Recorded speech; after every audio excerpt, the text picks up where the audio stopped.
अपनी मरी हुई पत्नी की याद में आदमी ने ऐसा काम किया जिसे सुनकर किसी की भी रूह कांप जाए। उसने जमीन खोदकर पत्नी की हड्डियां बाहर निकाली और उनसे एक डरावना बिजूका बना दिया। यहां तक कि पत्नी का पसंदीदा फूल भी उस पर सिल दिया।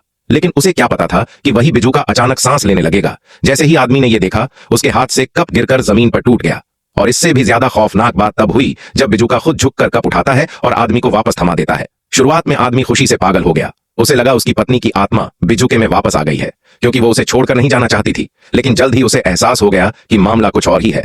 एक दिन एक छोटी लड़की खेत के पास से गुजर रही थी। तभी बिजूका अचानक गायब हो गया और अगले ही पल जोरदार चीख सुनाई दी। आदमी भागता हुआ वहां पहुंचा तो उसके होश उड़ गए। बिजूका उस मासूम लड़की पर बेरहमी से हमला कर चुका था। तब आदमी समझ गया कि उसने गलती से किसी आत्मा को नहीं बल्कि एक खूंखार राक्षस को जन्म दे दिया है। उसे पता था अगर बिजूका जिंदा रहा तो और भी लोग मारे जाएंगे। इसलिए अगले दिन वो दिखावे के लिए बिजूके से मिलने गया, लेकिन मौका मिलते ही उसने अपनी लाठी सीधा उसके सीने में घोंप दी। दर्दनाक चीख के साथ बिजूका वहीं खत्म हो गया। मगर आदमी खुद को उस लड़की की मौत का जिम्मेदार मानने लगा। उसने अपनी डायरी में बिजूके की पूरी कहानी लिखी और आखिर में बंदूक उठाकर अपनी जिंदगी भी खत्म कर ली।